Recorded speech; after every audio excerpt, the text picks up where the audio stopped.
Good. Is the green circle good? I got it? Okay, and that's okay. I have to push this. Okay. Have I got everything? Pledge allegiance. I pledge allegiance to the flag of the United States of America and to the republic for which it stands, one nation, under God, indivisible, with liberty and justice for all.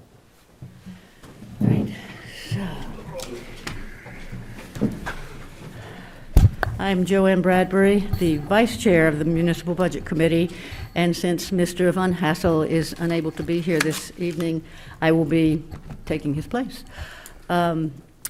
So we also have Maureen Quinn unable to be here, and they are both excused absences. So the roll call, Mr. Bilodeau. Here. Mr. Langlois. Here. Mr. Dill. Here. Ms. Messier. Yes. Ms. Bovian. Here. Mr. Roy. Here. Mr. Cresswell. Here. Mr. Verbal. Here. And absent are again Mr. Van Hassel and Ms. Quinn. Okay.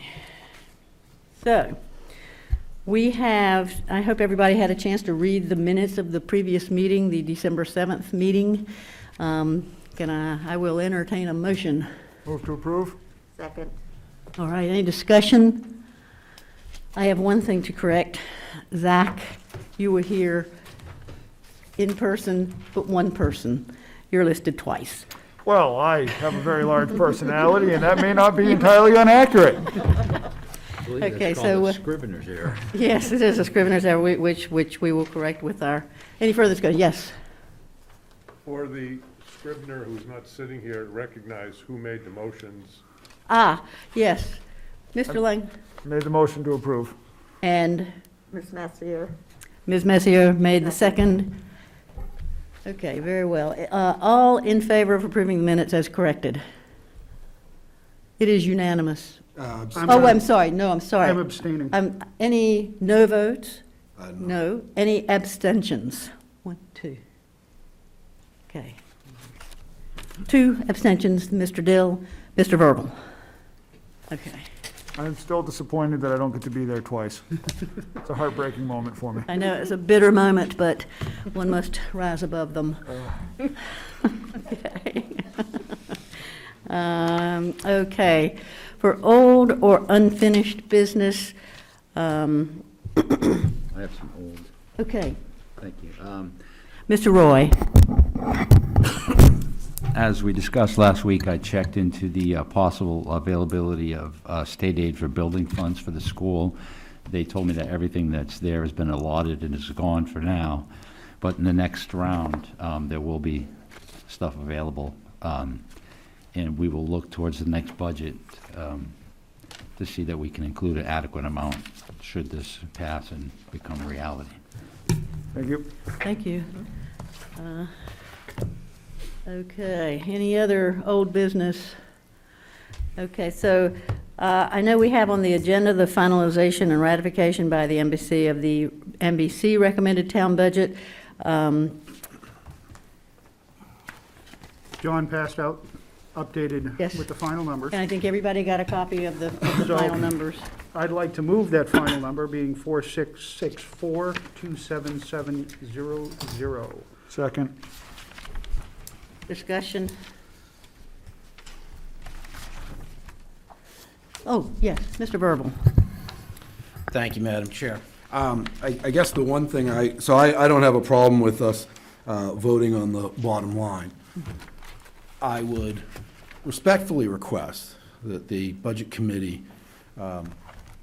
wait on voting for the ballot recommendation until such a time as all 11 members are present. We're nowhere near our deadline, and I think it's valuable for the voters of Deerfield to hear the recommendation of all 11 members as opposed to just 9.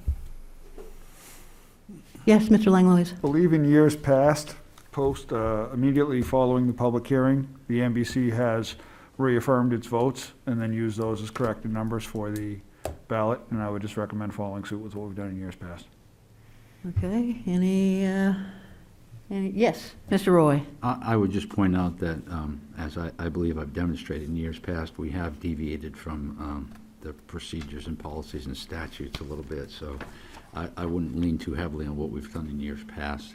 And I would agree with Mr. Bearville that the voters did select these people to come to the board, and I only feel it fair, if possible, that their voices be recorded as well. Yes, I'm inclined to agree.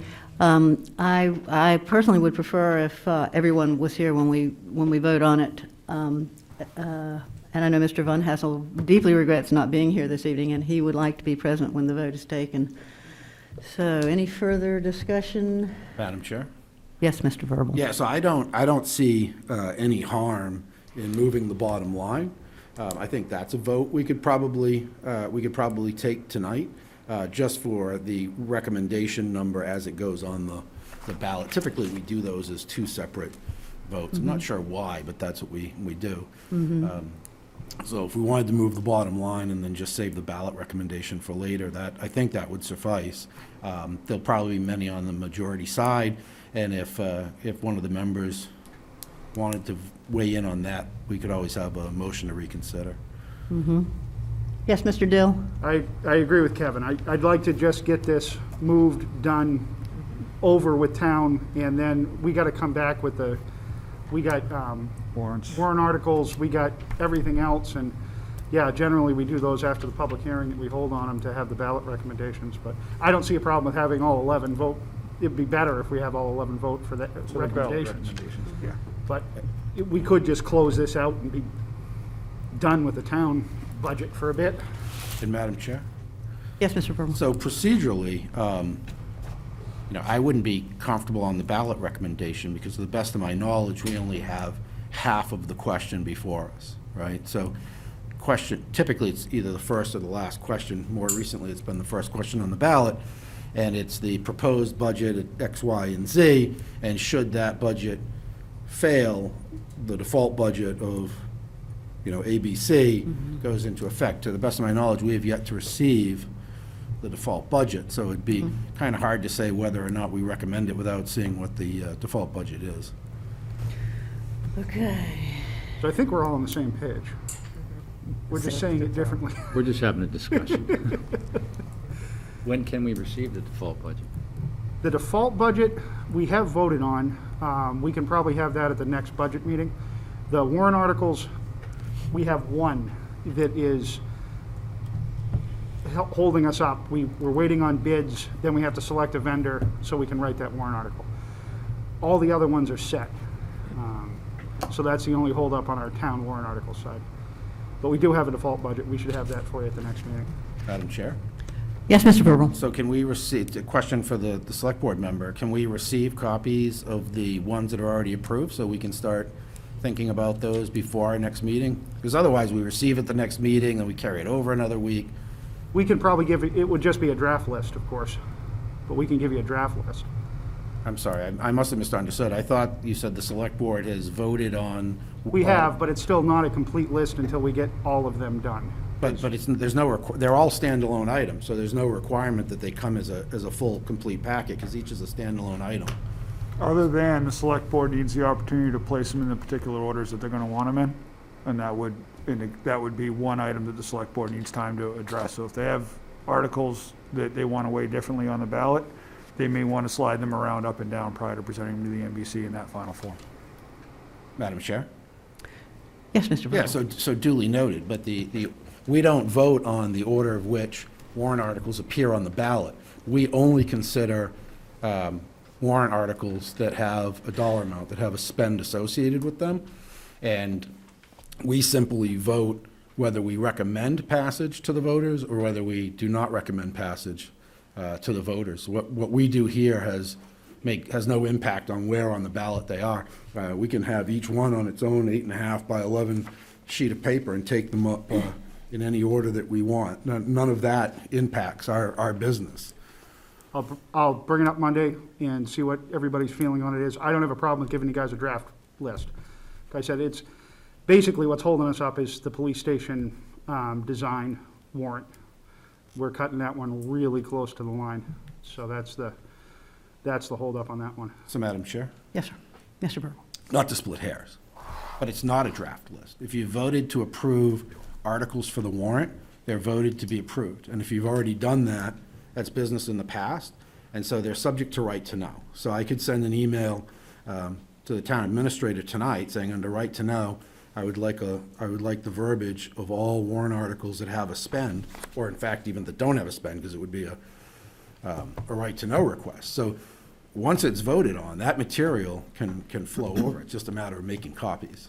Well, if I may, I don't think that we have the paperwork here this evening. You don't have copies of the draft warrants, do you? So I don't think that we can look at them this evening in any event. No, but if we They're just could not get them here. before. We could receive them, though. Yeah, if you could email Before the them. next meeting. How would receiving them before the next meeting? I'll talk to the board about it tomorrow and see what we can do.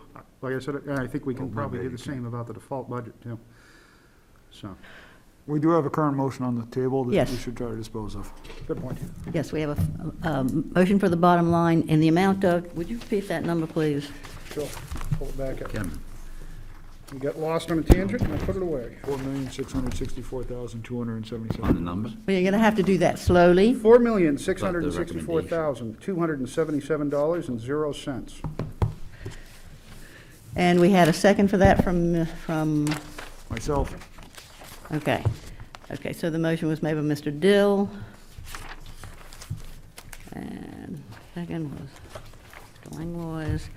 Okay, we've had discussion. Does anyone have any further discussion on that?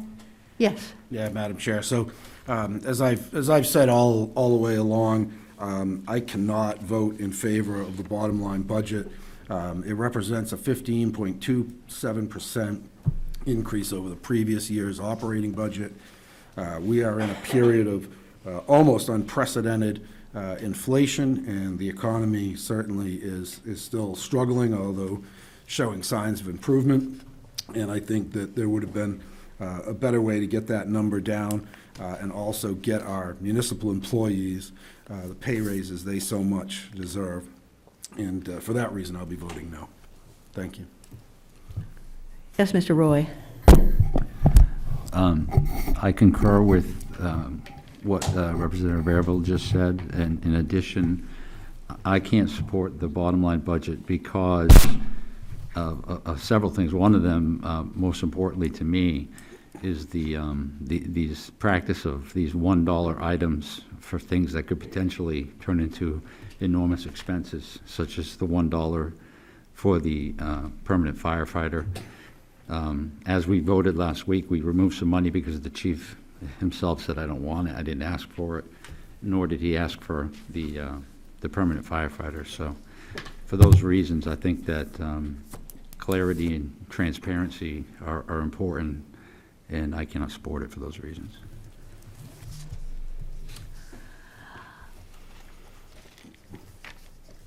Would there be a motion to reconsider the $1 added for the firefighter line? I You are move, in the group that Like to voted move for the it. Question? we move the question? Okay. And the question being the bottom line. Yes. Any further discussion? All in favor?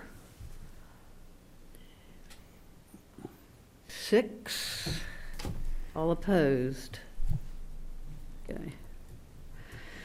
Mr. Verville, Mr. Cresswell, Mr. Roy, and the remainder of the group in favor.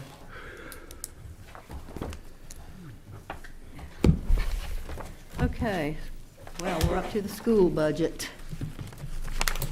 All right, everybody should have their budget binders in front of them. I believe I caught everybody as they came in. Is there anybody that I missed? No? Okay. All right, so in front of you, you have your 2022-2023 DCS operating budget, as well as our default budget, along with a bunch of additional information. Front page of the packet has the table of contents, so you have certified and non-certified rosters, our administrative roster, food service budgets, SAU budgets, the district shares, a couple of budget summaries, revenues, tax rate forecasts and histories, trust fund balances, surplus history, enrollment, tuition, class size, cost per pupil history, some year-end information, fund balance, retention information, and warrants. The reason why I point that out is we have, over the last number of years, taken all the questions that we receive on an annual basis. A lot of them seem to be repetitive, and tried to include that information in the binders. If we've missed anything in future years, we'll obviously be adding that information as well. Our operating budget this year that we are proposing does reflect a small increase of 2.62%. Last year, we were on a default budget. That amount was $15,018,402. Our request for this year is $15,425,609, which is representative of a $393,821 increase, again being 2.62%. You'll also see that the default budget number is $15,270,438, which is reflective of a $252,036 increase, or 1.68%. So with that in mind, I have a bunch of information we can work through on a line-by-line basis. In years past, we've started this conversation by moving the Deerfield operating budget, so I'm going to do that. So I'm going to make a motion that we approve the Deerfield School District operating budget in the amount of $15,425,609. Second. Okay. If we can move into discussion.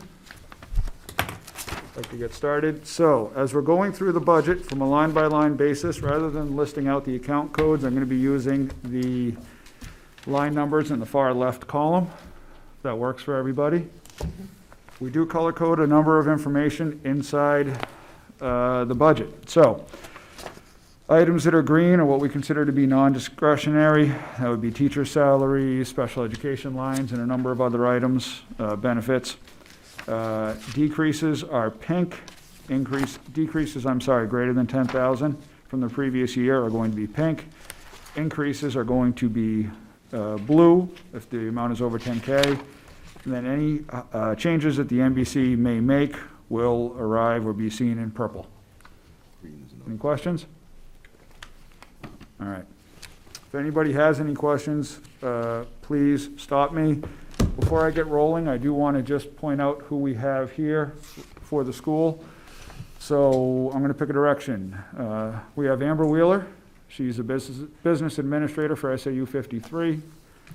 Patty Sherman, our superintendent. Kristen Withy, our principal. Brian Grieve, our assistant principal. And Andy Reardon, who is the alternate for the NBC school board member, who hopefully maybe in an upcoming year will take the torch. Okay, so as we progress through, line 14, teacher salaries. You see a $17,550 increase. This was voted on in the existing CBA, which you have a copy of in the back of the binder. Line 15. I'm sorry, Madam Chair? Yes, Mr. Verbal. Yeah, thank you. Representative Langlois, could you refresh our memory, when does that the current teacher contract expire? Next year is the final year on that contract. So it'll be up for renegotiation next year. You'll see it on the ballot next year. So it expires a year from June 30th. Thank you. Thank you. Thank you. Okay. Any other questions on that? All right. Line 15, the intern stipends. We have been chosen as a site for UNH, so we will have some interns again next year. Line 18 reflects an increase in the substitute pay rate. The substitute rate has been increased to $100 in fiscal 21-22 due to a shortage, and that increase in rate is carried all the way into the 22-23 budget. Line 20 includes the CBA increases voted on in the para contract. That contract runs 1 year behind the teacher's contract, so that contract is effectively halfway through its 2 years. It has 2 years remaining. It's a 4-year contract with 2 left. Yes. Thank you. Okay. Go ahead, sir. Thank you. Why is that not non-discretionary? Because those increases were voted on and they're contractual in the CBA. Right, so it should be there's no discretion, right? Those numbers are fixed. Okay, well, I was just asking because it wasn't green, I didn't. They're not non-discretionary. Oh, I apologize. The rates are contracted. The rate of the CBA is, but the positions in themselves are not. I see. Does that make sense? It does, thank you. Okay. Well, we got you off topic. What were we paying subs before we were paying them $100? Okay, Yeah. 80 was the last one, was 80. okay, thank you. Well, That ain't much. It is not much. After you pay taxes and drive there, it's not much at all. All right. Let's see, where are we? Line 21? That's the Title I tutor. A portion of that salary is covered by a grant. Let's see, line 28 are contracted services for ELL, and those are required services. Line 30 is the high school lines, high school expenditure. This is due to an increase in the contractual rate determined by the pre-existing contract with Concord High. Concord's rate increased from $13,702 and some change to $14,219 and change. Capital fee was decreased from $517.05 to $516. Last year's anticipated enrollment was 191, and we are estimating an enrollment will increase to 194 next year. For those members that are unaware, we contract Concord High School as our school of record. We tuition our students there. Lines 47 through 109 are instructional equipment and teaching supply lines. The teaching supplies decreased. Let's see, health increased to purchase wellness books. We have music and math has decreased. Language, arts, and science increased due to the cost of consumables. Social studies has increased due to the curriculum updates. The electronic software licensing increased due to increased cost in monthly maintenance fees, including purchases for PE, music, library, science, and social studies. We have instructional equipment increased due to requesting, due to the request for the musical equipment needing repairs as they have not been maintained for 2 years. Computer repair parts and software programs have increased due to parts for Chromebooks and upgrades to Windows, Eureka accounts, and the Google Enterprise. We have new equipment and fixtures for band instruments, furniture, instructional equipment, a jar system, a couple of touchscreen TVs, as well as some additional items that are included in our technology replacement cycle.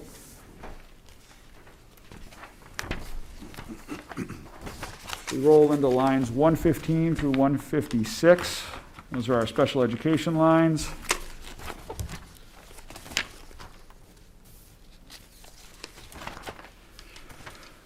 In there, we have some decreases due to personnel changes. The para staff has decreased from 28 to 24 members. Special education costs are anticipated to increase for summer services.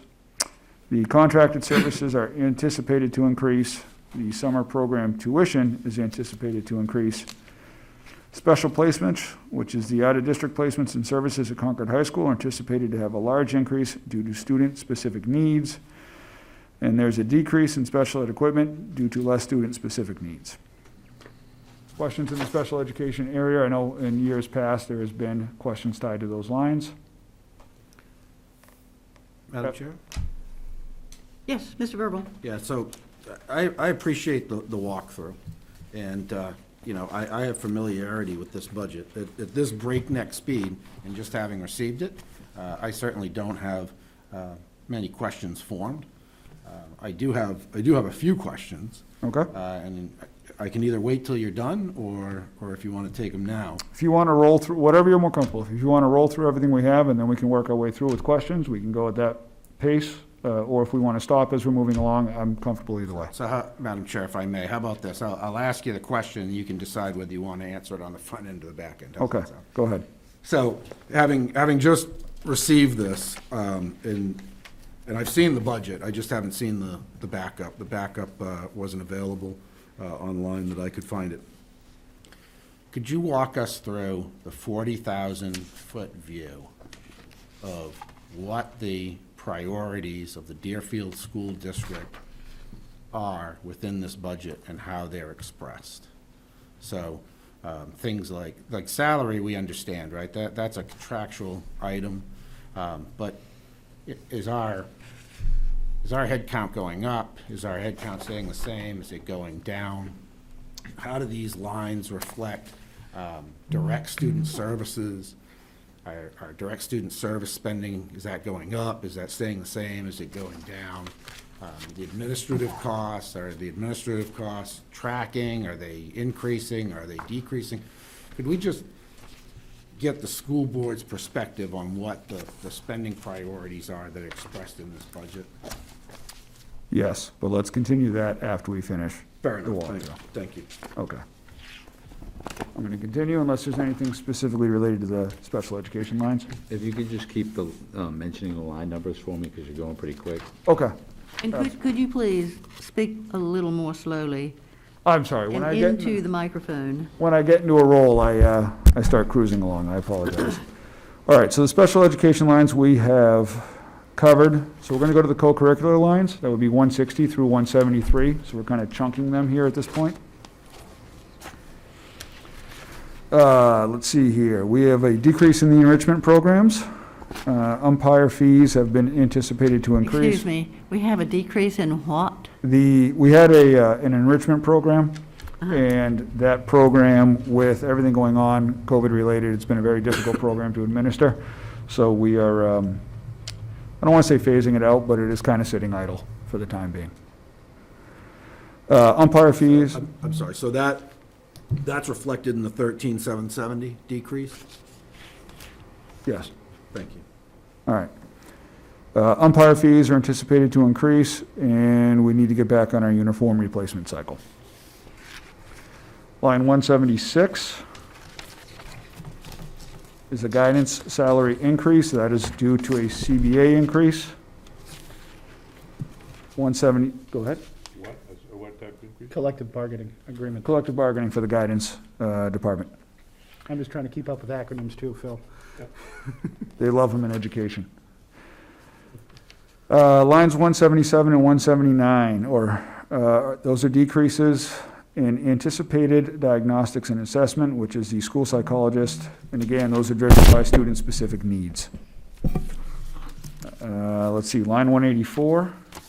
So just one question. Yes, sir. Line 177 there, that I assume is being moved to a contracted services line? Yes.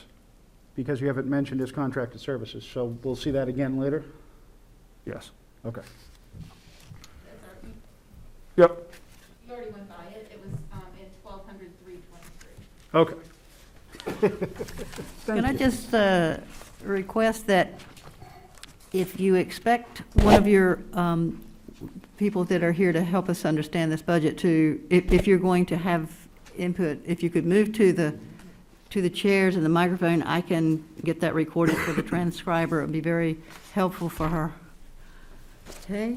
All Do you right. anticipate that you need any particular person at the chair at this time? No, we'll run through and, Yes, Mr. Verbal? Yeah, Madam Chair, either for the school board representative or Superintendent Sherman, what's the net, right? So we've got a minus 68,000 here. We pick it up under contracted services. And I missed that line, I apologize, but what's the net? Are we spending more or less or the same? 46,000 more. Line 130. On page 4, line 132, there's an increase of 146,600. So it would, to answer your question, it would be more. Follow up if I can.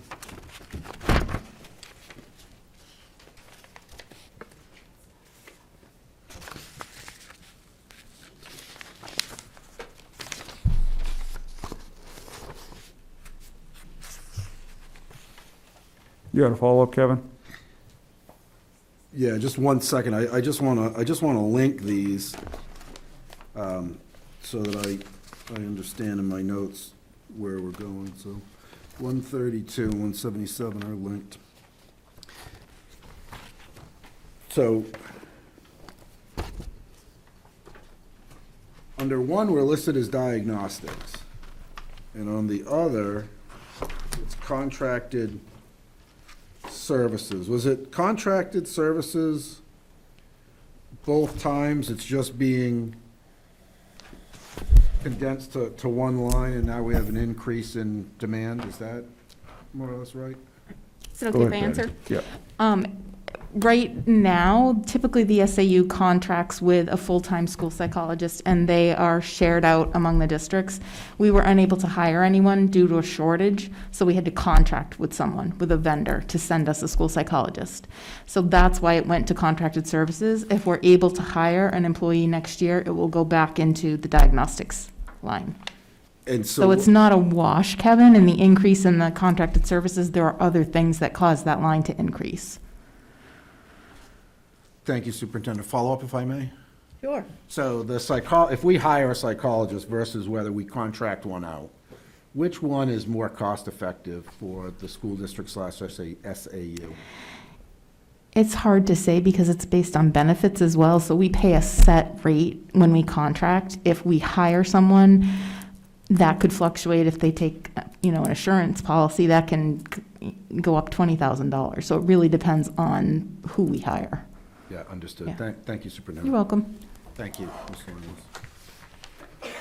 All right, that brings us to line 184. That would be our nurse. There's a salary increase due to the CBA and 10 extra days proposed in the budget for the nurse. So I'm sure you can all imagine she's had her hands full last couple of years. All right. If we skip down to lines 216 and 217, I'm trying to slow down. This brings us into our library instructor and the aide, and again, those are contractual increases. Line 218, the electronic subscription and licensing lines, those are increases due to the Atrium and network utilities systems.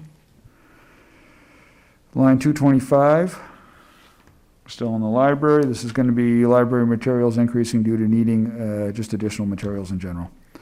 I'm sorry, go ahead, Mr. Burble, then You I have have a a question? question. Yes, I'll yield. I do have a question. Please. Would you take us back to the electronic subscription licensing? I'm trying to understand the $1 in the, is that the default? That's the default, is that right? That was the default for 2021, which carried into 21-22. Okay. Okay, so we're proposing an increase of how much? It was like roughly $500. 1580, so from last year's default, it's an increase of 1583. The line would be Okay. at 1584. Gotcha. Thank you. Okay. Madam Chair? Yes. Yeah, so it's a classic example of it's a bottom line budget, right? So any line item that's populated by $1 or more can be increased or reduced and basically spent at will, right? So they want these services, so they find that money somewhere else to populate the line. So it's a good call, just in case people aren't aware of that. My question is, what is Atrium? I'm going to defer to Kristen with you on that. What line are you on? Devin's back up to 218. Okay. You guys should all sit together.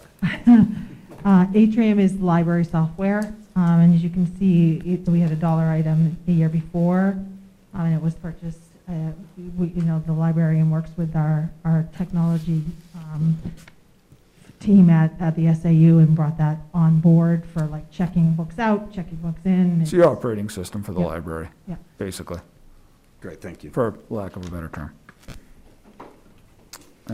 All right, so I believe that brings us to line 241. Staff training, this is a new line.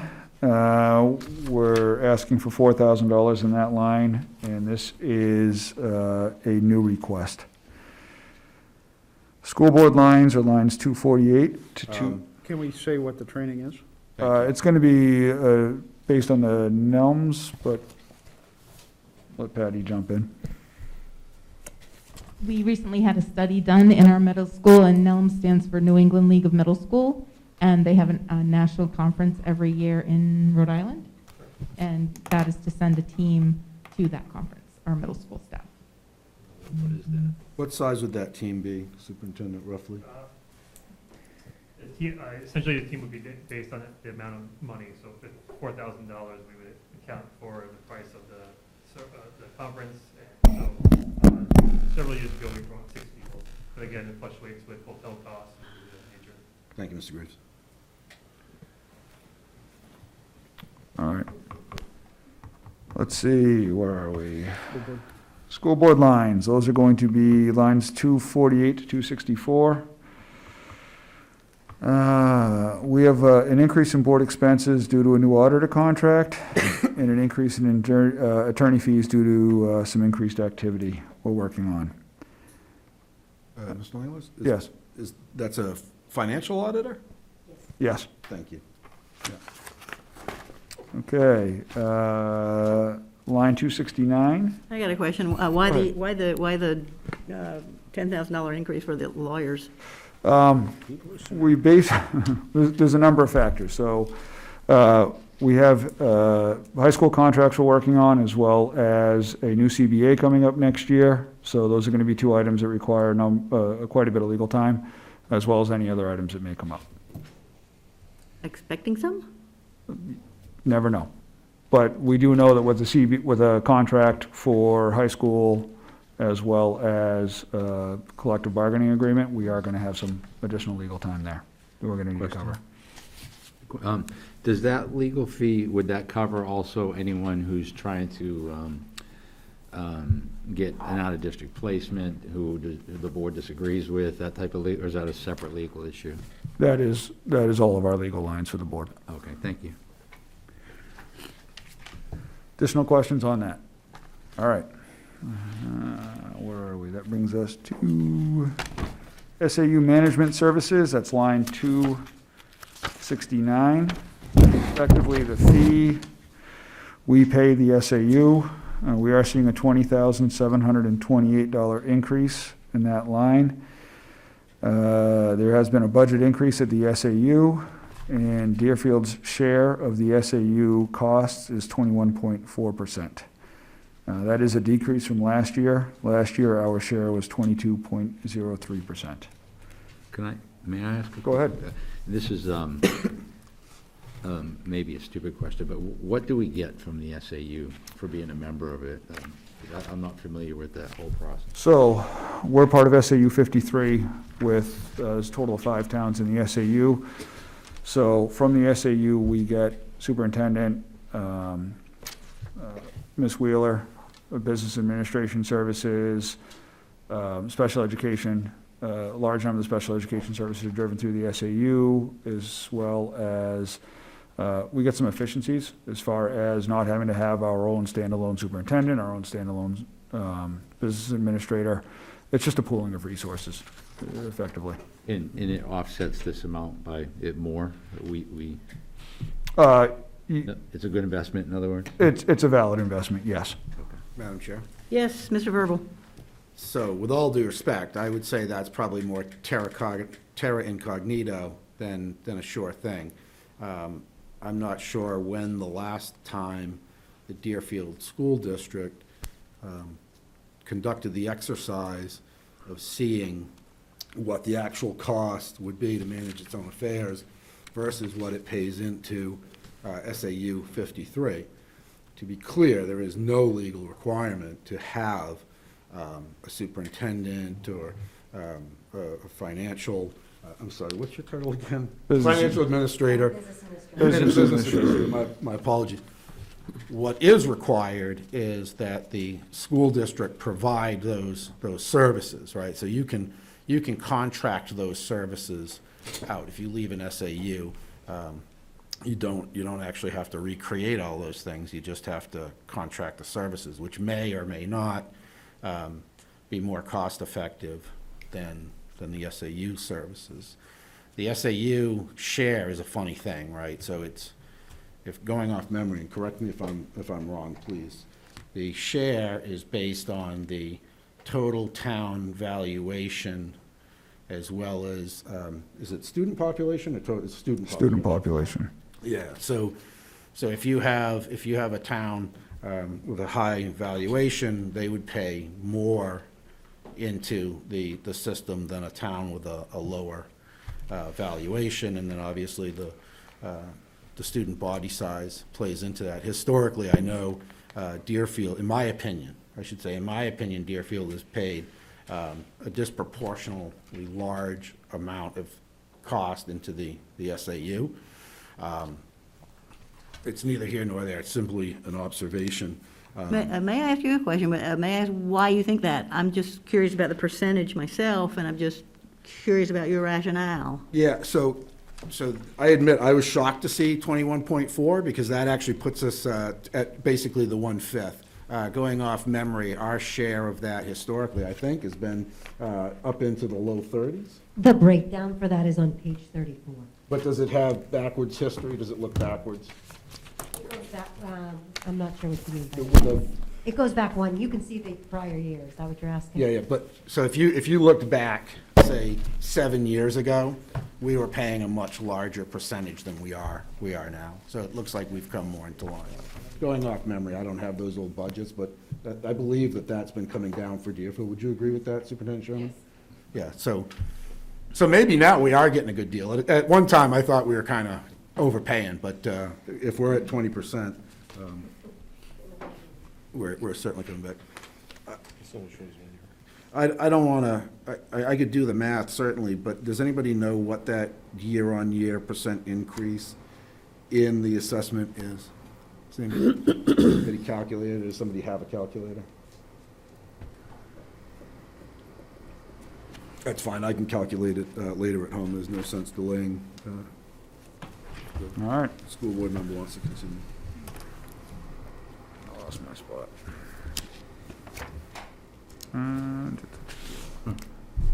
It's SAU 269, page 9. Thank you, all right. Starting on 274.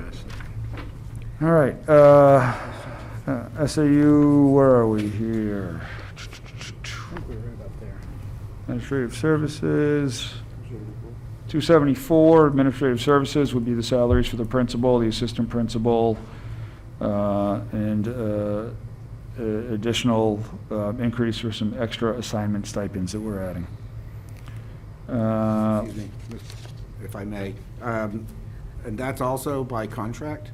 The extra assignment stipends, No, I'm sorry. The principal salary and the assistant principal salary. those is are that- by contract. And how long are those contracts? I believe we're in the last year on those.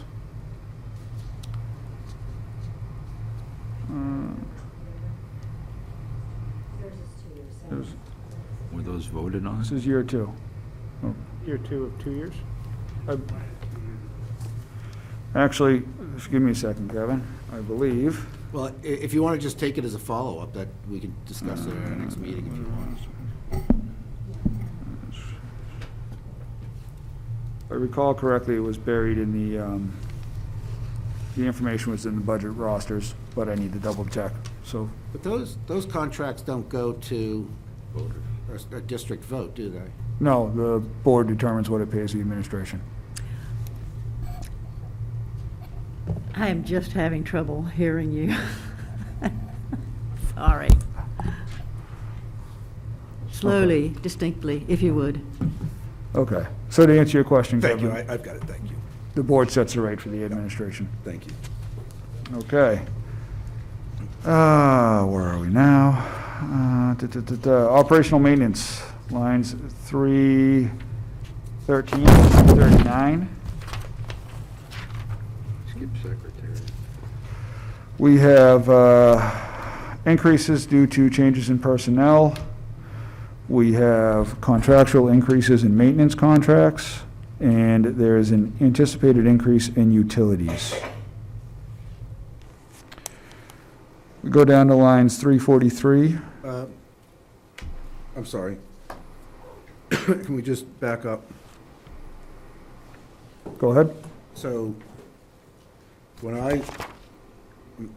I reading this wrong? Because I'm showing a marginal decrease in both electric and propane. Decrease? Very marginal, yeah, $463 in the electric, and what are you seeing, 163 in propane. So I'm curious how, and then the oil, it's 2,000 decrease in oil. I'm just surprised by those numbers because My understanding is that electric rates are on the rise, propane, I would assume is, and oil, by all accounts, is on the rise in pricing? So, Ms. Wheeler, those are the bid numbers we received from the town, correct? We actually have slightly different numbers than the town, and our numbers are a little bit lower. Okay. But I do look at a utility trend as well as I look at the monthly rate and then project a little extra in case it goes up. So we're So I comfortable look with at those numbers? usage. So do we contract that? Is that a bulk buy, or is that a month by month? Ms. It's Wheeler? It's month by month. I thought we bid on No, oil. I don't, No. I don't know. I will have to go back Can we- and check. yeah, I can we- believe we have, I I know don't- for sure that the oil and the propane are an annual, and then we renew. Right, The so, electric is month to month. right, so the oil and propane would be a bulk buy, for lack of a better term, obviously based on usage, but, Right, you lock in a rate for the year, and then we're charged that rate each month. And when does that get locked in? It usually gets locked in, I believe it's around April. It's a funky time frame. I thought we did that. I don't think we've, The town does do it. The town but does that. It does, but I will say that our rates have been less than that. Because we do that in the fall. Could That's you when they just give us offer can you, between now and our next meeting, would it be possible just to give us a better explanation on that? Just to have some hard numbers in front of us, the numbers you're working on, et cetera. Would that be? Sure, what exactly are you looking for so that I can be sure to give you what you need? Yeah, I have to admit, it's these, I always struggle with trying to define that. I mean, so you're proposing, the budget's based on a decrease, and I'm just surprised with. Right, but if you current- look at what actually happened in 2021, right, if you look at that column, R, let's take electric. It's still an increase after what actually happened from last year. and when you look at electric and propane, Kevin, our actual spends are still considerably less than what's budgeted for.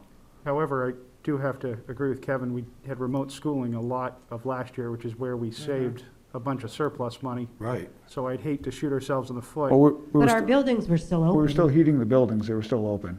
We didn't turn the heat off and shut the water off and. I know, go but I home. remember distinctly saying that was one of our major surplus savings, was that we saved some money. You in may have seen utility. an electrical savings, but as far as the building goes, once the thermal mass is heated, whether you drop, you might drop it down a couple degrees, but it's not gonna have a drastic We impact. haven't been opening up and closing doors as often. Right, but it's a masonry building, as long as you keep it at temperature, you're okay. If you cool it off and try to reheat it, you're gonna end up in a situation. You're comfortable with it? Can I, Can I ask a very basic question? I'm about to ask. I'm sorry. When you contract for the propane, do you contract on a price per gallon? What is that price that you contracted for? It was, the current one that we have is .96, so .96, so 96 cents for propane and $1.59.9 for oil. But you wish you- 96 cents for propane? That's what was on our bills, correct? Yep, 96 cents per gallon? yep, that's what was What on. our company bills. was that? What 'Cause- company? I paid $4.10 today. That was actually, but that was also last spring when you did that, Right. That's which is correct. the advantage of bidding when it works out in your favor. Okay. And you expect that to continue? We're comfortable with the numbers. Okay. Definitely. Thank you, Take Madam another Chair, look for at cutting it. to the chase. I appreciate the help. I have one. Yes, Mr. Roy. One question. During my work as a state representative, it's come to our attention that several towns and school districts throughout the state make contracts with various fuel providers, and as part of an enticement for the contract to be adopted, they offer the same or a discounted rate to employees of the school or the town. Are any of these involved in this? No discounts or anything like that offered to the school employees? No. we That's do the not. face I made when I heard it, so that's why I'm asking. No, we definitely do not do that, no. Okay, very good, thank you. Tell you, we do that at work, so if you decide you, We had some of the fuel contracts come in with offers like that Yeah. this year, but they were all considerably higher for the bottom line price, Bump so it, yeah, there was no point in us going for it, but we did start seeing it on the town this year. yeah. I introduced legislation that's unethical, that's, It seems weird. Yeah. No, that's just what we said. Okay, thank you. All right, let's see, transportation. I believe that's where it brings us to, lines 3. I'm sorry, can you walk us through the grounds maintenance? So if you go to the backup information to,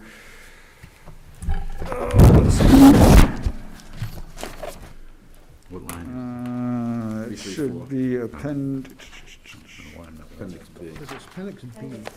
Appendix B. Page 19. What was the page? 19? And what you're seeing, a big portion of what you're seeing for that increase is the fact that it's the numbers have been carrying through default, although the service has not. So the service price has increased, but the default number has not. So if you go to page 19, on the bottom half of grounds maintenance, budgeted, we have 25,000 for lawn maintenance, 5,200 for turf care, 15,000 for the athletic fields, 800 for wood chips in the playground, and then 750 for playground equipment, tables maintenance, 8,000 for parking lot maintenance.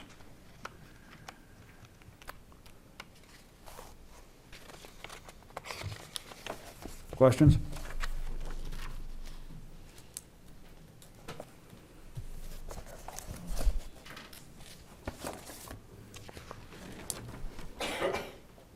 Good, Mr. Verbill? I'm not sure. Yeah, okay, I understand it now. Thank you. Okay. To the left, you're seeing last year's Yeah, request. yeah, Okay. I wasn't connecting those. Thank you. Okay, all right. Back to transportation, folks. Lines 343 to 353. Our contract with Dale has currently in its final year. We will be going out to bid for a new contract. The board has budgeted for an estimated 12% increase. That bid has not gone out yet. We're working with some of the details in the language to place the board in a better position in future contracts. And we'll, Are we anticipating getting one bid back like we have for the last multiple bids? I hope that's not the case, but I would not be surprised if it was. Is anybody aware of any other vendor in the area? Yeah. I've reached out to multiple vendors. Is there any, I assume there's no other solution we can do here. I mean, we can't run our own bus company or, This is the proverbial poo sandwich, and we're going to eat it. okay. So, well, Madam Chair, if I may, so we certainly could choose to initiate a motor pool for Deerfield. My guess is that that wouldn't really be any better, long or short term. Yeah, I mean, it would be very expensive, one, and two, to get that in place for the fall would be almost next to impossible. Discussions have happened amongst the SAU. We did float the idea in an SAU meeting about having an SAU transportation division, department, however you want to look at it. But again, the logistics to get it up and running are something that's going to take, or would take a considerable amount of time. So I think in the short term, we're contracting that service. So at the request of constituents, I've refiled a bill that never got off the ground under either a Democrat House or a Republican House, to send the transportation rules back about, I don't know, probably 10 years at this point. Those rules were tightened dramatically about 10 years ago.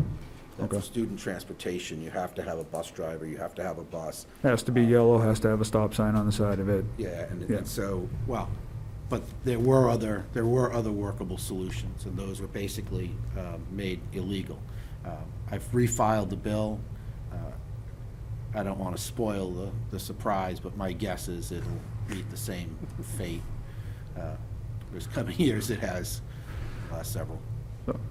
Hopefully, when the bids come back in, the increase isn't that drastic.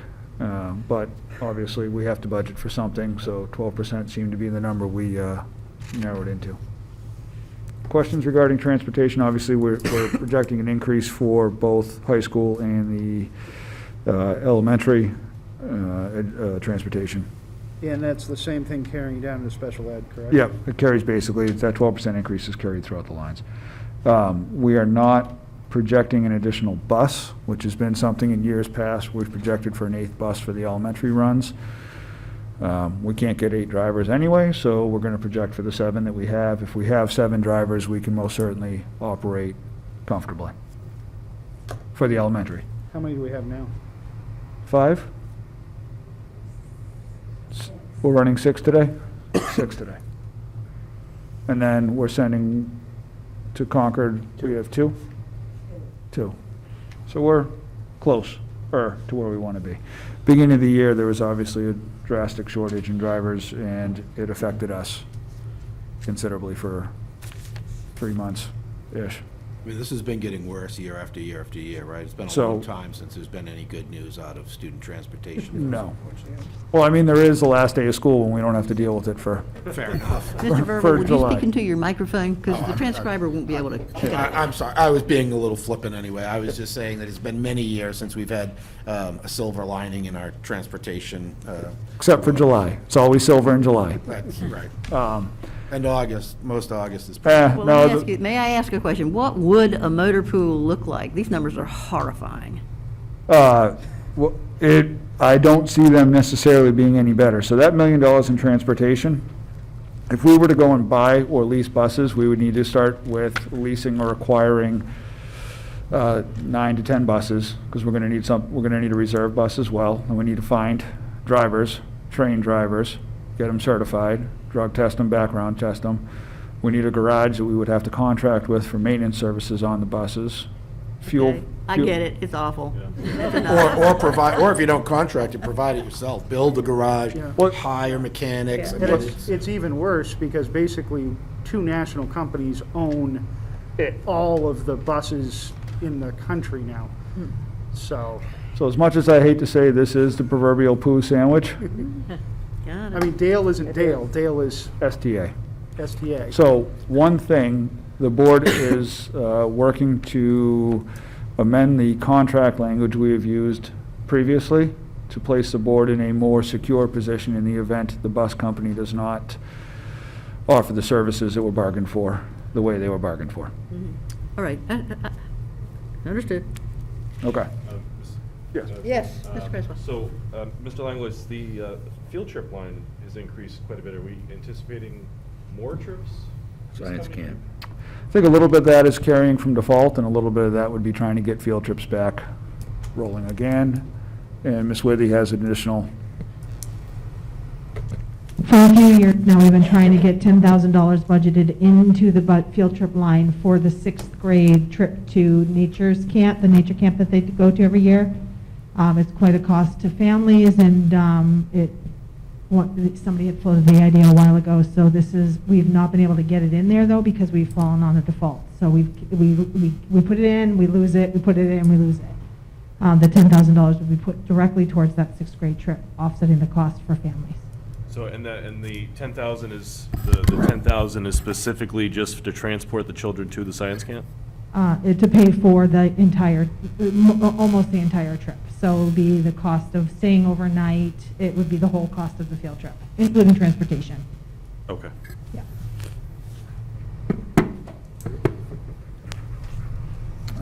let's see, Health insurance. line 358 through 376 are support service lines, and those represent fringe benefits. And the increases are due to a voted CBA. Real quick, what is a sabbatical? I mean, I know what the definition is, but what is it here? So we haven't had anybody exercise that for quite some time. That would be, I think Brian, or, yeah. Like 5 or 6 years ago, I want to say. I think so. What is it for a teacher? What? Yeah. That's where we let, If a teacher requests a year off for a sabbatical, that means that they're going to use that year to better themselves as an educator. They might go back and finish a master's program that they started. They might take a year to do some research on something. So it's granted to a teacher or a staff. I mean, I think it's only to teachers. that is going to use the year, and then the hope is that they come back that following year to share the information that they've learned. That's not with pay, though, correct? Page 85 in the contract. Right. Yeah. The purpose of the paid sabbatical leave may be to undertake additional relevant and pertinent academic graduate study at an accredited institution, pursue professional development, which will ultimately benefit the pupils. Teachers who have been employed in the district for 7 years can apply for a paid sabbatical and a leave for up to 1 year. So it is paid. Where would you get the money, since there's only $1 here? Where would you get that? I'm sorry, can you do the mic? Thanks. So it hasn't been requested, Yeah. so therefore there's no need for us to budget money. If somebody- somebody requests it, we would then budget the money for it. Okay, and so that would take away from some of the funds that you would return to the town of excess, Well, so if it was requested this year for next year, yeah? we would budget it for next year, we would place it in You're next off year's with pay budget. to go do something. Okay, thank you. Madam Chairman? Yes, Mr. Verbal. I'm sorry, I was looking for something else at the beginning of the discussion, so I missed a little bit. So there is the potential for a sabbatical. But if I'm a teacher at DCS and I have my years of service in, and I apply for a sabbatical, I'm not guaranteed that sabbatical, right? That sabbatical has to get approved, I assume by probably the administration and the school board, correct? Yes, there's a committee. And so one would think that if you were in a very tough budget year, that the sabbatical likely would not get approved. If there's no money available, there's no obligation to provide the sabbatical, right? Correct. So hypothetical, I'm sorry, Mr. Dill. I have a non-sabbatical question, so. Yeah, I was just gonna ask why we got a decrease of 62,000 on retirement. Did we lose somebody? Where's that? Leave that to Ms. Wheeler to clarify. We've had some personnel changes throughout the budget, and I mean, even if you take a look at the paras, like we had 28, or 28, now we're at Decrease of 4. 24. So Okay. with personnel changes, that it will bring that amount down. Okay, personnel changes that are probably gonna stay changed. Yep, it's whatever's in the roster would be what's happening, Okay. yep. Thank you. You're welcome. We also may have hired in, we may have had people leave, come in, and they're at lower rates than what the previous year was. That would also drive that down. Okay. Madam Chair, there's a question that we have. Ah, yes, Mr. Griswold. Oh, yes, sorry. Just to go back to the sabbatical thing real quick, and I apologize if we're flogging a dead horse here, but why would there be a separate line for that item if the teacher was already a full-time employee? Wouldn't they just receive their regular salary that's already budgeted? But they'd have to backfill it.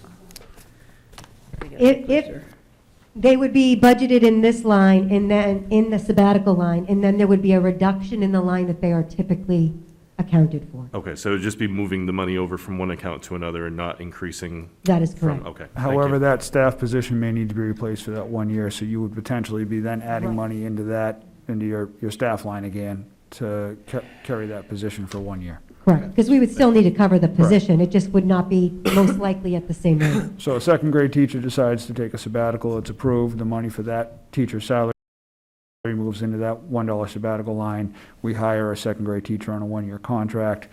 That line is then again increased by that contractual amount. Okay, Correct. that makes Mr. more Verbal. sense, thank you. Sorry. Thank you, Madam Chairman. So just to add a little levity, maybe for a sabbatical, we should insist that they take their students with them, and then we can all, In a school bus? and a school bus, and a driver to drive it.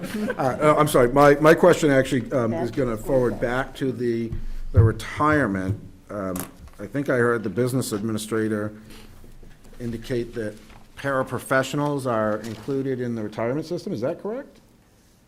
Yeah, they're not non-certified, so their rate is 1406. Oh, okay, I didn't realize that, thank you. You're welcome. Shall we continue? Please. Okay. Let's see, so we've actually, we've basically hit off on it here. Let me flip back a page, I apologize. Madam Chair? Yes, Mr. Verbal? If I may, what is the annuities line? I used to know that, and I have to admit, I've forgotten. What number is that? I'm sorry. The annuities line would be 369.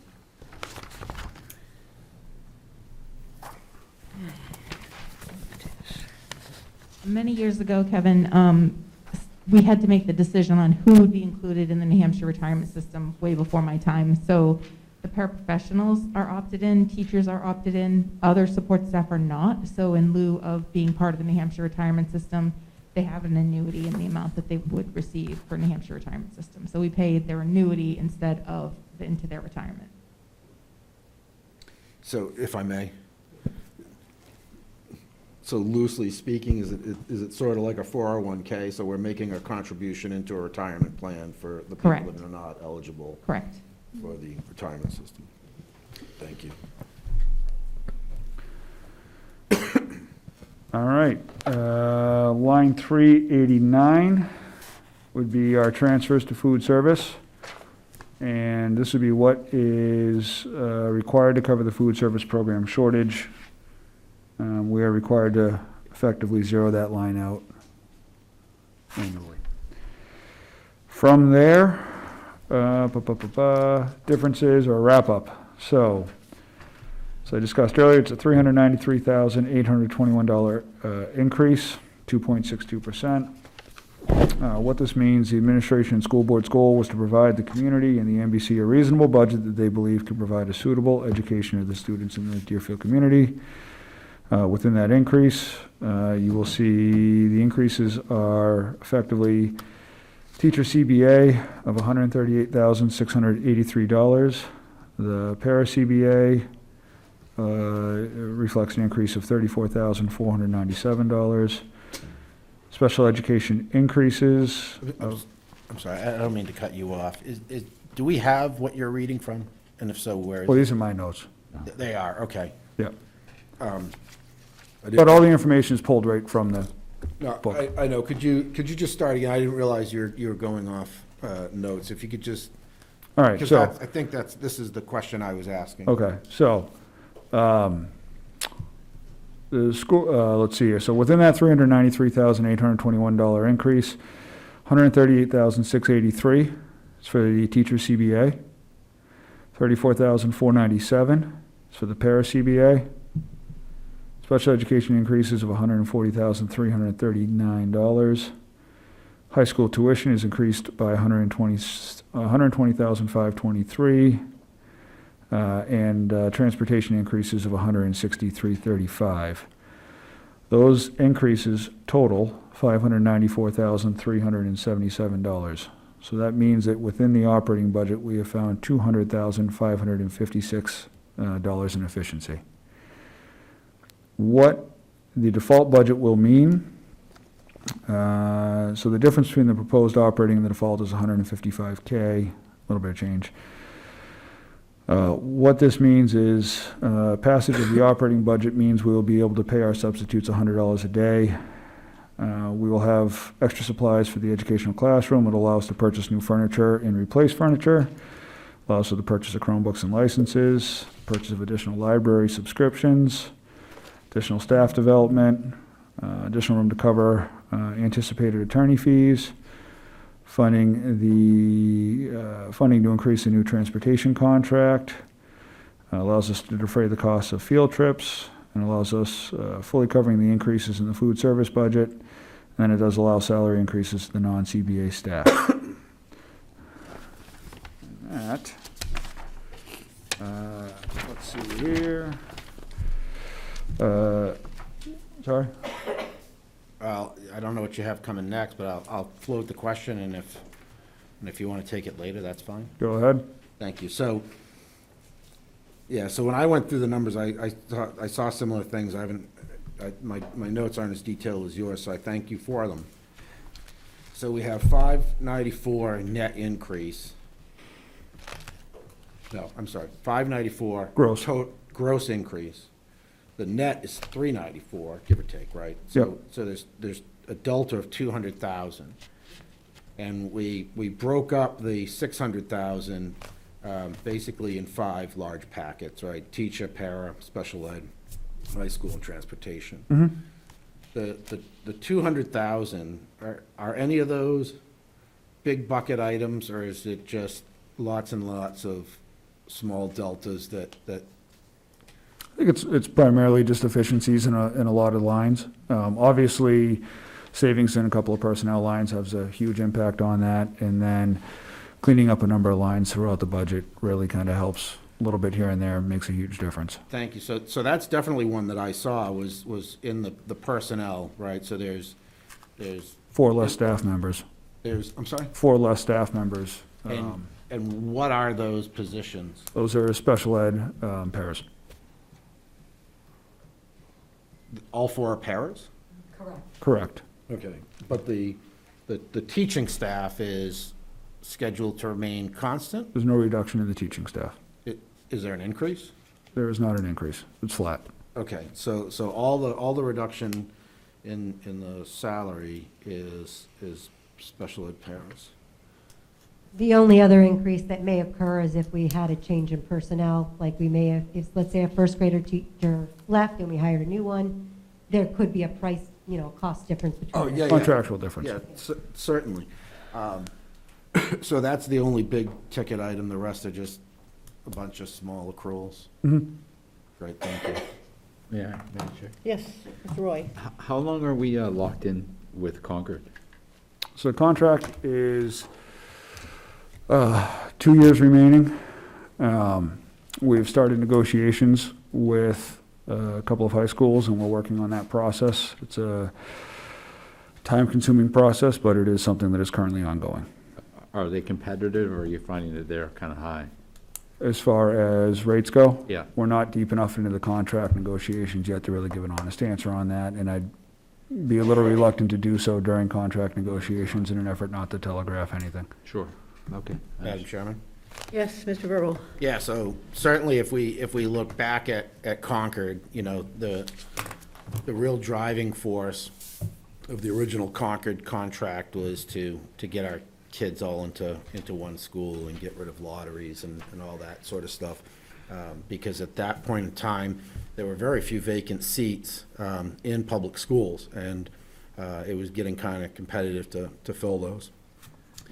At the end of the first 10 years, it's my opinion that Concord, because Concord offered us a very good deal to renew that contract, and that's because they wanted Deerfield students. I'll say it differently, they needed Deerfield students. Most school districts, the vast majority of school districts in the state have declining enrollment. And they have a lot of schools, a lot of seats available, no kids to fill them.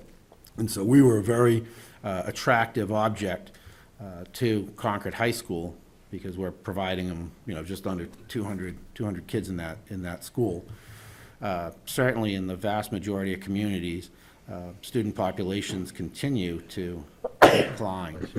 Deerfield is an odd outlier. We continue to grow quite healthily. So hopefully there'll be some competitive bidding to get at Deerfield students. Certainly, if you listen to what Concord High School has to say about Deerfield students, they really love Deerfield students. Our students tend to be very high performers within that school district, and so I think they're a high-value target to anybody that's trying to fill seats. Just a little history, and that contract, I believe, ends June 30th, 2024. Is that correct? Yes. So that's right around the corner, really. But if we've learned anything from changes in high school, even though contract changes, you still have certain kids at certain high schools based on. There's a lot of moving parts. It takes forever. I mean, it feels like we just finally got done with all of the families at PA that were kind of legacy hangovers from the contract 10 or 12 years ago. So, I mean, just because we change in 2 years doesn't mean we change in 2 years, I guess is what I'm saying. So. What you're saying is there'll be a continuance of legacy students and whatnot, Legacy, there we go. That's the There word you I was go. looking for. Well, depending on how the contracts are written. yeah, so based on previous warrant articles and vote tallies there too, relative to the desire and appetite of this community for expanded school choice, particularly for high school students, I certainly hope that the contracts that are presented whether it be with Concord continuing or other schools, have some fairly liberal language to allow expanded school choice at the high school level for Deerfield students. The community has spoken repeatedly in overwhelming support of that concept, and I hope that that's what we'll have delivered for the next contract. Thank you, Madam Chair.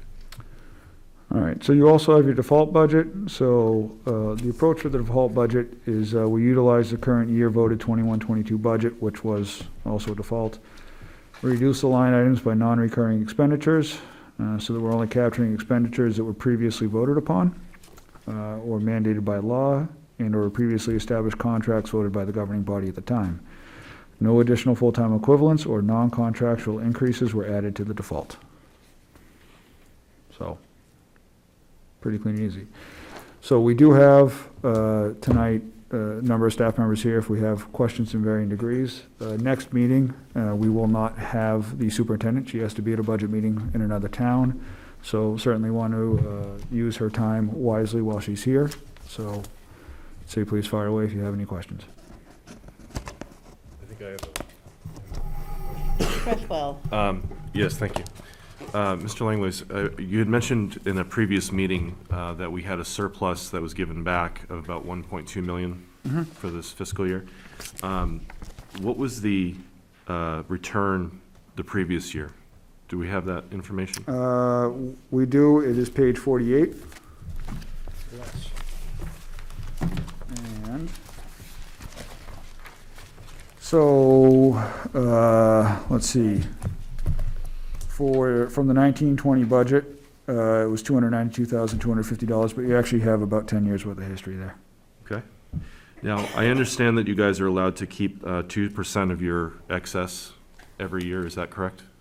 It is a formula. It is based on 2.5. evaluation, but it works out to be a little over 200K that is available to us on an annual basis. So I guess the question that I would have is I see in the surplus that's given back every year, at least for the last 3 years, forgive me, 2021 and 2019, and almost 2018, and 2017, and 2016, is comparable to the increase that you're asking for this year. I'm sorry. So when you're referring to the retainage amount, I'm sorry? so you're referring to the retainage amount? And the amount? Return, yes. Yeah. So the money that's being given back is the same as, if not more, than what the addition is that you're requesting for this year. Oh, my apologies. So as far as that surplus, the surplus amounts will go back, the fund balance amounts will go back. So we budget for what you budget for worst case scenario, what you believe to be the worst case scenario is, and then we spend the year, and the credit goes to the administration more so than anybody else. They spend the entire year trying not to spend the money. Okay. Sometimes to a painful extent where I think they're shopping for the best price on pencils and crayons and toilet paper and everything else. So when we budget, we're budgeting basically 6 months plus a year away from the actual effect of the budget. So you're budgeting for what you believe your worst case scenario is going to be, and then we try to spend for the best case scenario. Okay. So based on the previous years of what has been returned to the town, even if we went to a default budget this year, there would still be adequate funds for them to be able to cover the programs that they're asking for based on the returns that we've been seeing in the last 10 years. That is a difficult thing to place a definitive answer to. There could be, but there could not be, depending upon additional cases that are unknown to us now, or additional expenses that are unknown to us now that we have to honor. So special education services. But just going by looking at the numbers and seeing what has been returned and what you guys are asking for, the small-ish increase that's being asked for this year, even in a default budget based on these numbers, they could still cover all the programs and expenses that they're looking at doing based on that default budget. Potentially, but there's always that unknown student case and needs that you can't plan for. Okay. All right, thank you. Madam Chairman? Yes, Mr. Verbal. Yeah, thank you. So just to be clear, the 2.5% that can be retained from a surplus year on year, That's a one-year retention. So if they decide to retain that money this year, when that money goes in, last year's money comes out. So it is not a growing fund, right? It is a 1 year only. It's an insurance policy. It's an insurance policy. And what's interesting is that insurance policy was set up legally through RSA for just the scenario that representative from the school board was mentioning, that if you have a high-cost student, unexpected student move into district, because people, have a freedom of motion and it's public school, that is one of the primary purposes for allowing that retained fund. So one of my favorite questions, and I'll ask it again, and I remember the first time I asked this question, because somebody in the audience groaned, "Trick question!" But it's not a trick question. It's an honest question, it's a valid question, and it's one that should be considered very, very seriously. As a former teacher, I see the budget in two big blocks. I see direct student services, and I see non-direct student services. And so the SAU money, that's non-direct student services. There's not a kid in that school, no offense, Superintendent Sherman, that cares what the superintendent and her team is up to. They don't care. We have these very large surpluses year on year on year. And it's been a while since I've been in DCS because my children have graduated out of that fine institution. But I'll tell you, we always saw a need. We saw books that were ragtagged. We had incomplete sets of books for reading assignments. We used to send out supply lists in the beginning of the school year, looking for this, that, and the other thing. And I had done a back of napkin calculation one year, several years ago, and all that material could have been funded at full retail price, right? Go down to Staples and buy it yourself for about $25,000 or less. And one year, I actually got that money in the budget. The school district, the school board refused to spend it, which I thought was unfortunate. But that's not my question. The question is, and when I ask the question, really, I'm talking about direct student services, right? Because we can make changes to this budget. We can make changes to anything. We can also make changes to special ed line items, right? You can zero out a special ed line item. Mr. Verville, I have to ask you to state your question. Okay. My question is, are we fully funding education, direct student services? Yes or no? And if not, where and by how much would be a good rule of thumb for potential budget adjustments? And I don't want to catch anybody flat-footed, so if you want to carry that question home with you, and maybe the next time we meet, if somebody from the administration wanted to speak to that question, I would love to hear the answer. Do you need the question again? No, and I believe we can address it tonight. I'm going to say the process that we go through as an administration team, I put information out to the reading specialist, the math specialist, the heads of different committees, and say, what do you need for next year? And they give me their budgets back. Some are higher, some are lower, but I've asked them exactly what it is that they need. Everything that they need has been given in this budget to fund whatever it is for next year. So to that extent, the board asked the administration during its reviews of the budget, is there anything that was cut from this that we need to add back in, and is there any additional needs that you took out? The response was no, this is the budget we need, and that's why the board supported the budget. Other than, I believe the only change we made was an increase to the potential transportation lines. We added a couple percent to the original estimate on that. We have been fortunate over the course of last year and the year before to be able to use some of the surplus money. We also have been very fortunate to have been given the ESSER grant money that we have been able to purchase a lot of things that we needed to provide for our students.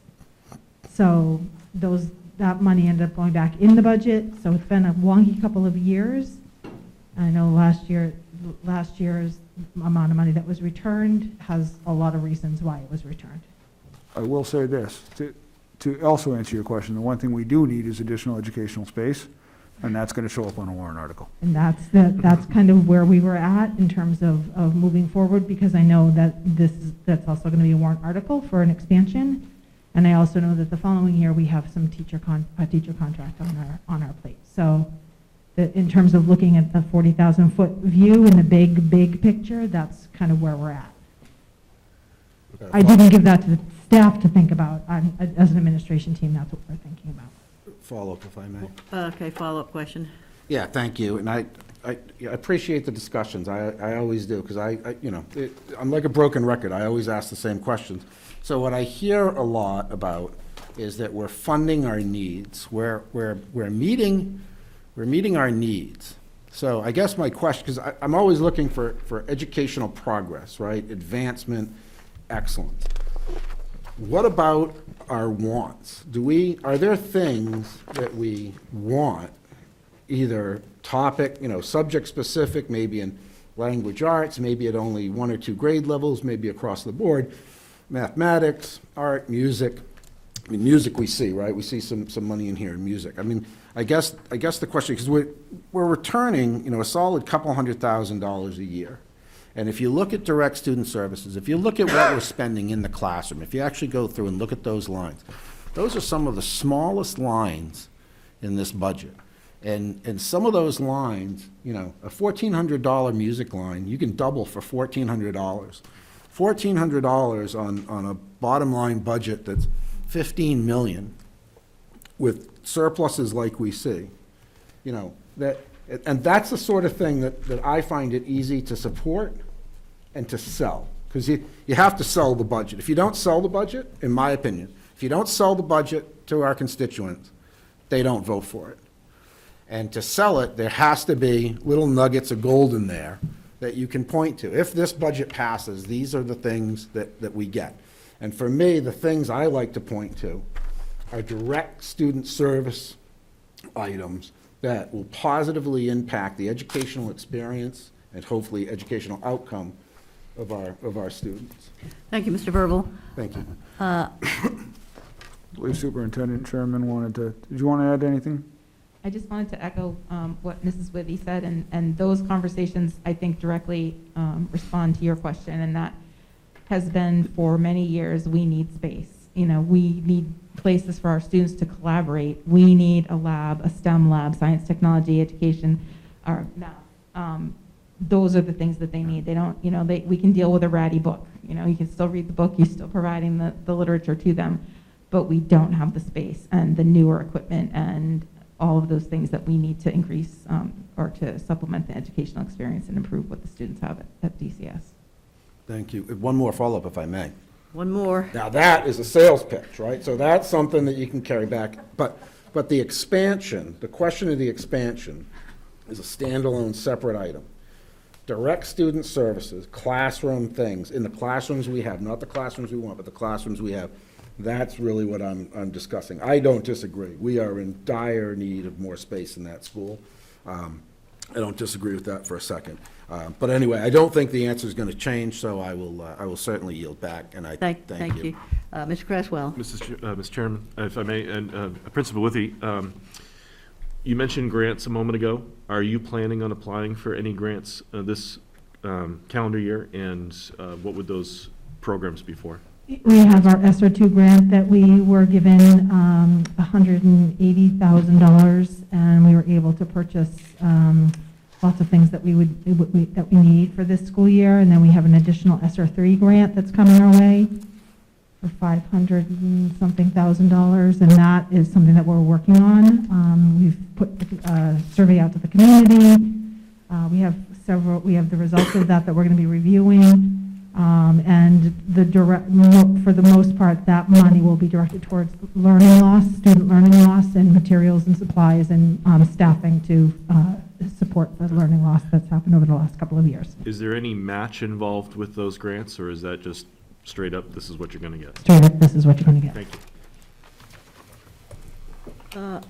Okay, yes, Mr. Dill.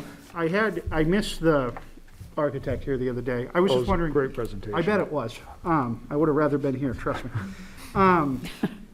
If we do an expansion, is there any possibility we can lower the amount of out-of-school placement for special ed? Or is, I'm just looking at how much we spend on that and how much we spend on transportation. There's not always a correlation, but I would suppose that some students, if we had space to create a program in district, that has been something we've considered in the past and not been able to do. I can't tell you the students right now that would work, but that has been conversation for sure.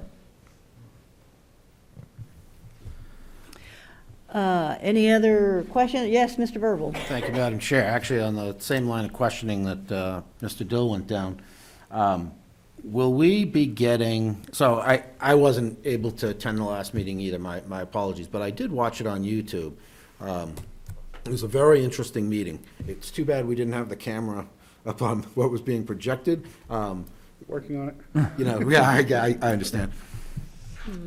Are we going to, so I assume we're going to get more information, more definition of what those proposed spaces are going to be, like number of classrooms today versus number of classrooms. So Plan that A information is all being kind of compiled and put together right now. The January 5th board meeting, we will be doing another public forum, for lack of a better term, with the architects.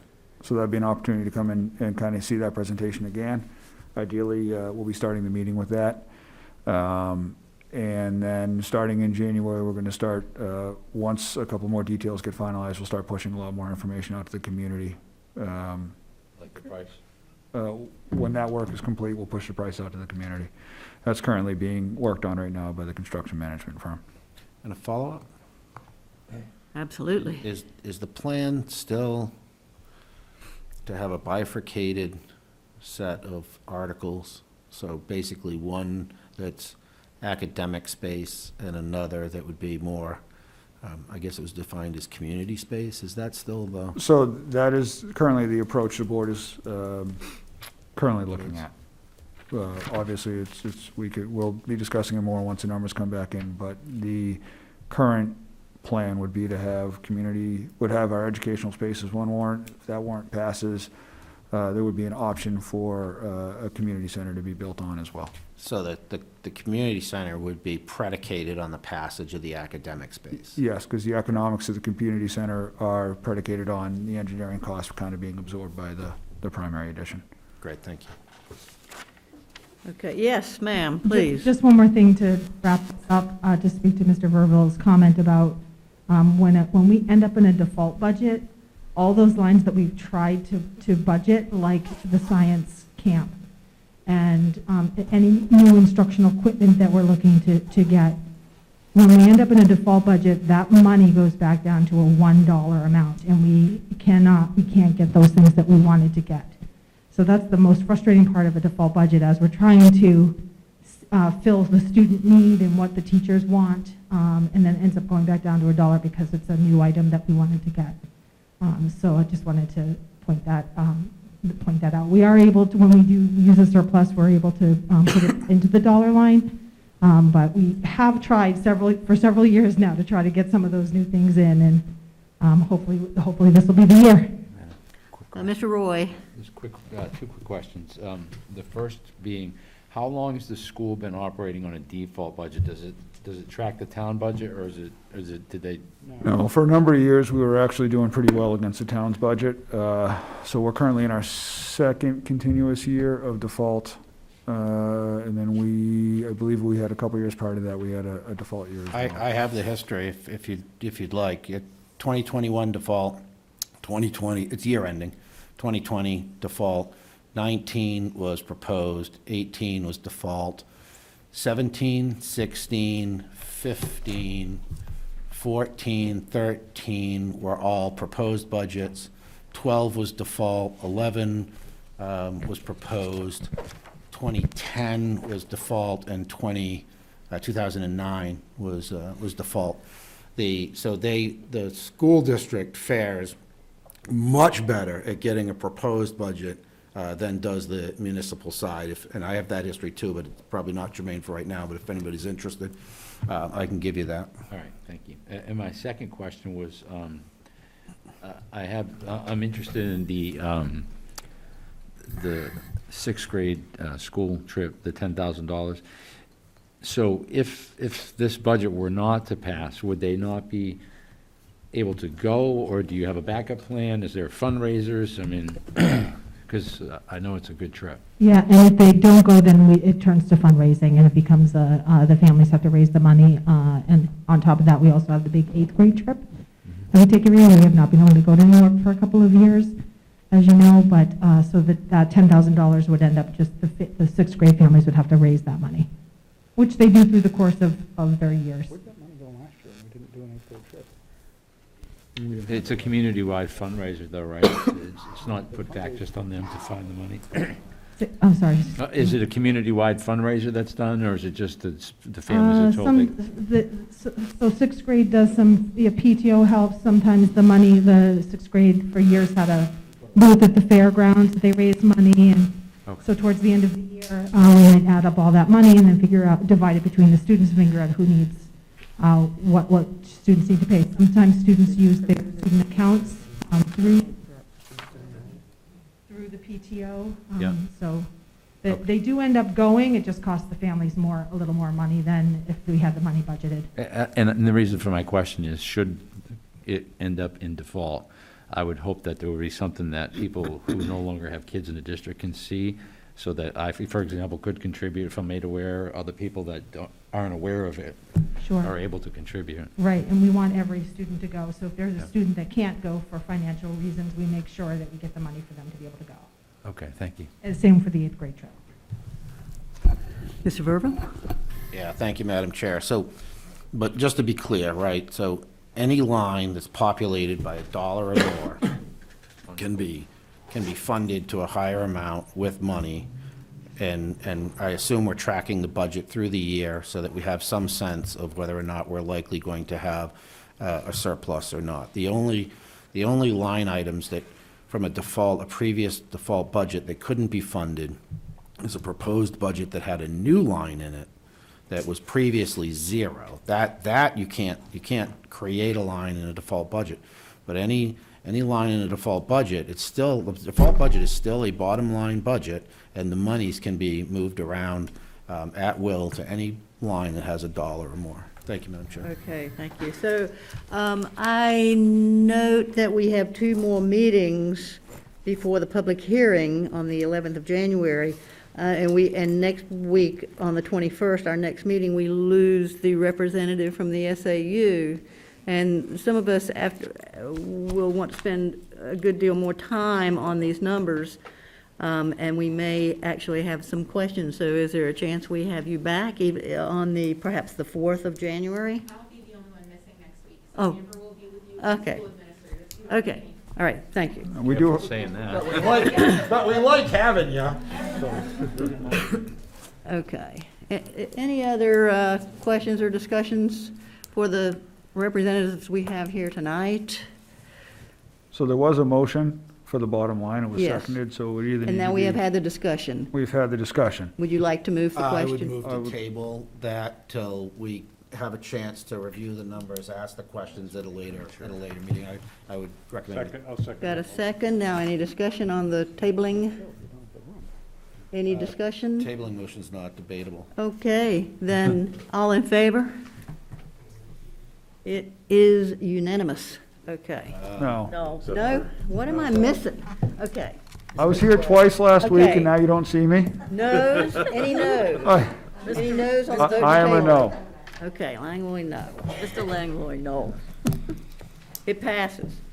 How many? 1, 2, 3, 4, 5, 8 to 1. Got to get that right? Yes. Okay. Any citizens' comments? Seeing none, I will entertain a motion. Motion to adjourn, Second. All in favor? Go home. 7:41. Jeez. Wonder if something else. Yeah, that's,